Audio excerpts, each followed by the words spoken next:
Good morning, everybody. Welcome to another Daily Market Report brought to you by Mike Bjork. Today is Hump Day. It's also November 30th here, and got a lot of data to go over, so let's jump right into it. We got the ADP employment. Remember, Friday we'll have the Bureau of Labor Statistics providing their data, but ADP represents more the private sector. And the previous month, back in October, it was 119,000 new jobs were created, and we got a whopping 216,000 new jobs for the month of November. Now, keep in mind, the initial reporting for October was actually about 147, so we dropped about about 29 or 28. Yeah, what was it? About a little over 20,000 jobs was reduced. So the month of October was reduced about 20,000 jobs, but still, the month of November, it's phenomenal numbers there at 260,000 new jobs there. Now, we also got personal income for the month of October. So in September, we had a 0.3 increase in people's income. The forecast was supposed to go up to 0.4, and it came in at 0.6. So people are making a lot more money than we expected, which is obviously very good news. On the other hand, we got the consumer spending in for October. So in September, we had a 0.5% increase in consumer spending, and the forecast, they thought that would carry over into October. It came in just a hair under that at 0.4%. So obviously, we want to see consumers spending more because that's what's going to get the economy moving. More people spending money, the more the jobs will be created as a result. Core inflation, we got our favorite gauge for inflation. This is the personal consumption expenditure, also known as the PCE. Now, that's the Fed's favorite gauge of inflation. Now, when they strip out food and energy, which are volatile, they go up and down, and it can kind of sway it. That gives us the core inflation. That's what the Fed really looks at because of the volatility of food and energy. So they strip that out and look at the core energy. So we had a 0.1% increase back in September. Forecast was supposed to be continued at another 0.1 increase, and it came in at expectation at 0.1%. So that remains unchanged at 1.7% year over year or annual inflation for PCE. This is what the Fed's going to be looking at. Their target rate is at 2%. CPI is another one they look at, but they give more credence to the PCE. And CPI is currently about 2.1%. Now, we got Chicago PMI. This is the manufacturing numbers out of Chicago region.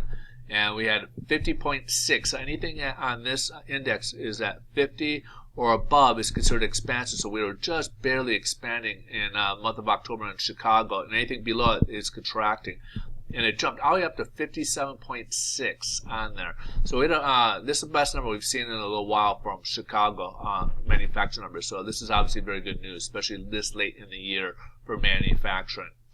On the other hand, we also got pending home sales for the month of October. We had 1.5% for pending home sales for the month of September, and it came in a little bit better at 1.8%. So a nice read rate there for pending home sales. We saw an improvement in pending home sales. So obviously good numbers right there.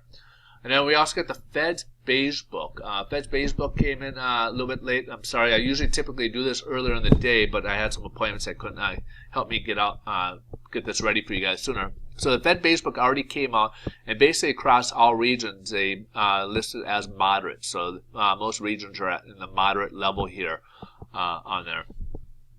So let's go ahead and take a look at the headline news. The stock market for the most part is up, but NASDAQ did kind of pull back a little bit. The biotech stocks are kind of dropping. That industry is kind of bringing the NASDAQ down. So technically, this is more mixed.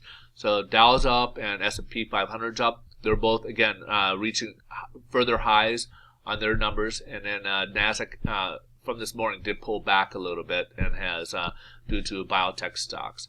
Now, we do got a few more Fed members speaking today.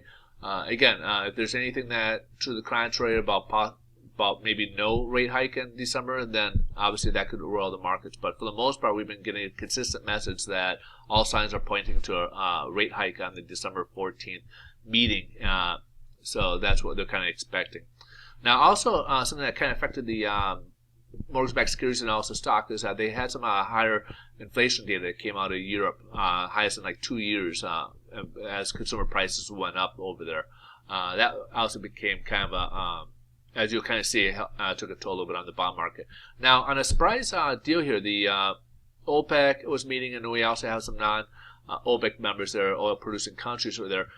They came in and came up with an agreement. Now, if they stick to it, obviously, it will be remains to be seen.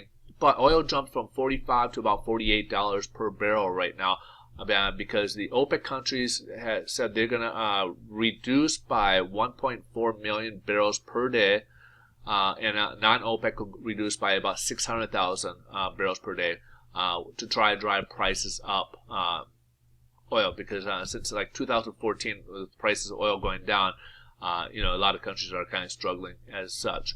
So the stock market's liking that. That's another reason why a lot of the stock market is taking its cue from the oil prices, and a lot of them are building in that there won't be a agreement coming in involved. So let's go ahead and take a look here at the bond market, and because the stock market, they liked what that was. We were down a lot further, as you can see with this long tail here. We were way down here testing this last floor that we were at. We are currently down about 35 basis points from where we left off yesterday. So we were close above just this resistance level here, the second resistance level. Now we're kind of hovering right approximately at this first resistance level here. So if we can get up here a little bit, this would be a lot better, obviously for us, especially if we can get close to that 10-day moving average, as it was kind of indicate that we don't want to have this trend reversed again. It will kind of help us out a little bit, potentially increasing our the chance of rates improving here. But right now, rates have worsened today as a result. As you can see, 35 basis points lower. So about basically the cost went up about a third here. All right, folks. So, anyways, the good news is the stock market's doing pretty good. Along that line, home sales are pretty good. We got good data came up. Unfortunate rates did go up as a result of that.